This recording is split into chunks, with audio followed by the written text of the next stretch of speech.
Hi everyone, Assalamu alaikum. Welcome my dear lovely viewer, Master House 24. I'm Mohammad Mukhtar Hussain, English Teacher Mohammad Ali Academy. সবাইকে স্বাগতম শুভেচ্ছা এবং অনেক অনেক ভালোবাসা জানিয়ে তোমাদের জন্য অত্যন্ত ইম্পর্টেন্ট টপিকস নিয়ে আলোচনা করব। সেই ইম্পর্টেন্ট টপিকসটি কি? সেটি হচ্ছে right form of verb, how to solve in English grammar. কীভাবে সমাধান করলে তোমরা যে কোনো পরীক্ষার ক্ষেত্রে 100% ফুলফিল করতে পারো তোমাদের কাঙ্ক্ষিত নাম্বারটি পেতে। আর তোমরা যারা আমার চ্যানেলে নতুন হয়েছো অবশ্যই চ্যানেলটি সাবস্ক্রাইব করবে নিত্য নতুন ভিডিও নিয়মিতভাবে পেতে চাইলে। আর যারা সাবস্ক্রাইব করেছো, thank you so much. So no more talk, now go to right word, try to understand. Today's lesson, right form of verb, how to solve in English grammar. So get started. Hello my dear lovely বলছো আমার বলছো right form of verbs, how to use in English grammar, কীভাবে সমাধান করব সেরা টিপসটি তোমাদের জন্য। তোমরা যারা SSC HSC অ্যাডমিশন 2023 and 2024 বিভিন্ন পরীক্ষা কলেজে দিবা, তাদের জন্য কিন্তু বিষয়টি অত্যন্ত ইম্পর্টেন্ট। আমাদের এপিসোড হলো 99, কক্সবাজার গভর্নমেন্ট কলেজ 2019 সালে এসেছিল। অবশ্যই বিষয়টি সবার জন্য ভেরি ভেরি ইম্পর্টেন্ট। আজকের এই ভিডিও থেকে তোমরা যে বিষয়গুলি জানতে পারবা বা ইউজ করবা পরীক্ষা তোমাদের যে কোনো ক্ষেত্রে, সেটি হচ্ছে ইন দিস ভিডিওতে how to use positive verb, কীভাবে পজিটিভ ভার্ব ব্যবহার করতে হয় সে বিষয়টি জানতে পারবে। How to format noun, verb two noun, অর্থাৎ ভার্ব থেকে নাউন কীভাবে আমরা গঠন করতে পারি সেই বিষয়টি আমরা দেখতে পাবো। হাউ টু ইউজ ইনফিনিটিভ পরে মূল ভার্বের কী অবস্থা হয়, পরিবর্তন হয় কি হয় না, সেটিও আমরা জানতে পারবো।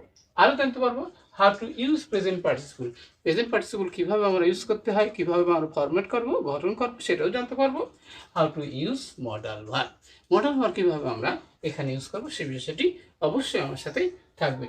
তাহলে প্রথমে আমরা দেখতে পাচ্ছি বন্ধুরা, সেটা কি, এখানে কিন্তু আমরা দেখতে পাবো কি যে ডিয়ার এক্সামিনিস, প্রিয় এক্সামিনিং পরীক্ষার্থীরা, ডোন্ট গেট আছে। তাহলে ডোন্ট গেট আছে, গেট হলো পজিটিভ ভার্ব। তাহলে পজিটিভ ভার্বের পরে আমরা জানি বন্ধুরা যে মূল ভার্বের কী হয়, পাস্ট পার্টিসিপল হয়। তাহলে ওরি থেকে ওরিড হবে, WORRID, ওরিড হলো। অ্যাবাউট ইউর আছে, এখানে কাম আছে। তাহলে এখানে কাম তো ভার্ব, তাহলে এখানে পজিটিভ, এখানে বন্ধুরা পজিটিভ কেসের পরে নাউন বসে, সেটি তো আমরা জানি। তাহলে কাম থেকে এবার কী হবে, এবার আমাদের কি কামিং হবে। ওকে, তাহলে কামিং কলেজ ফাইনাল এক্সামিনেশন, তোমার আসন্ন পরীক্ষা নিয়ে চিন্তা করো না। এখানে বন্ধুরা বলছে কি যে ইউ আছে, ইফ ইউ, এখানে বন্ধুরা ফলো আছে। তাহলে ফলোই থাকবে। তার মানে কি যে ফার্স্ট কন্ডিশনে আমরা জানি যে ভার্ব প্রেজেন্ট ফর্মে থাকে, তাহলে ফলোই থাকবে। ফলো এ ডেইলি রুটিন, তুমি প্রতিদিনকার রুটিন যদি অনুসরণ করো।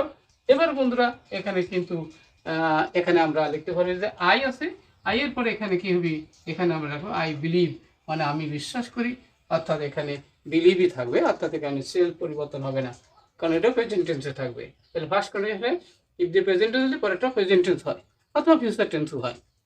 তাই believe, and you will be, able আছে, অ্যাবেল টু আছে, এখানে কাম আছে। তাহলে কাম পরিবর্তন হবে কি হবে না, তার কারণে কামের আগে টু রয়েছে, তাহলে এখানে পরিবর্তন হবে না, অর্থাৎ যেটি আছে সেটি আমাদের হবে, অর্থাৎ কামই থাকবে। কাম আউট সাকসেসফুলি, সফলভাবে। ওকে, তারপর ট্রাই টু অ্যাভয়েড আছে, অ্যাভয়েড কিন্তু ভার্বের পরে আবার আমাদের মিস্টেক আছে, মেক আছে। তাহলে মেক থেকে আমরা কি করবো, এবার মেকিং করব। কেন করব মেকিং হবে, কি কারণে হবে, তারা আমরা জানি বন্ধুরা, পাশাপাশি দুটো ভার্ব হলেই দ্বিতীয় ভার্বের সাথে আইন যোগ করে, অর্থাৎ সেটা প্রেজেন্ট পার্টিসিপলের কাজ করে। অর্থাৎ আমরা এখানে নাউনের কাজ পেলাম, mistakes in spelling and right আছে। তাহলে রাইট থেকে কি হবে, এখানে কিন্তু স্পেলিং রয়েছে, প্রিপোজিশনের পর ভার্বের সাথে কি হয় আমরা জানি আইন যোগ হয়, অর্থাৎ নাউন হয়ে তখন। তাহলে আমরা এখানে কি লিখতে পারবো, এখানে রাইটিং। ওকে, তাহলে আমরা রাইটিং পেয়ে গেলাম, writing lengthy and irrelevant sentences. You আছে, তাহলে এখানে বন্ধুরা ইউ আছে, তাহলে কনসাল্টের পরামর্শ করা, তাহলে এখানে উচিত যদি হতে হয়, তাহলে আমরা সেখানে আমরা কি লিখতে পারি, তাহলে এবার আমরা লিখতে পারি কি শুড কনসাল্ট, তোমার উচিত কনসাল্ট পরামর্শ করা কি ইওর মেনিটর্স, অর্থাৎ তোমার পরামর্শদাতা, ফর কি ইওর প্রোগ্রেস, তোমার উন্নতির জন্য তুমি তার সাথে পরামর্শ তোমার করা উচিত। তোমার লেখাপড়ার মান কীরকম হচ্ছে অবশ্যই তোমার তার সাথে পরামর্শ করা উচিত। এনজয় আছে, এবার হ্যাভ আছে।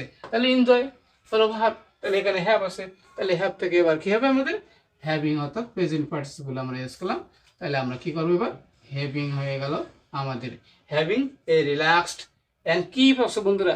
কিপের পরে আবার কিন্তু আমরা ট্রাই দেখতে পাচ্ছি, তাহলে কি বলবো ভাব, তাহলে ভাবের পরে আবার এবার আমরা কি করবো এবার trying TRYING trying establish your carrying mentor. অবশ্যই আমরা বুঝতে পারছি কিভাবে রাইট ফর্ম অফ ভার্ব আমরা ইউজ করতে পারি, সলভ করতে পারি। আজকের ভিডিও থেকে অবশ্যই তোমরা চমৎকারভাবে বুঝতে পারছো, এবং কোথায় কোনো সমস্যা থাকলে অবশ্যই কমেন্টস করবা। আর কি বিষয়ে ভিডিও দ্রুত কমেন্টস করে জানিয়ে দাও। সবাই সুন্দর এবং সাকসেসফুল জীবন কামনা করি, তোমাদের স্বপ্ন সত্যি হোক, সার্থক হোক, সে দোয়া এবং আশীর্বাদ করি। শেষ, তোমাদের আবার নতুন বিষয় নিয়ে হাজির হব। ততক্ষণ আল্লাহ হাফেজ।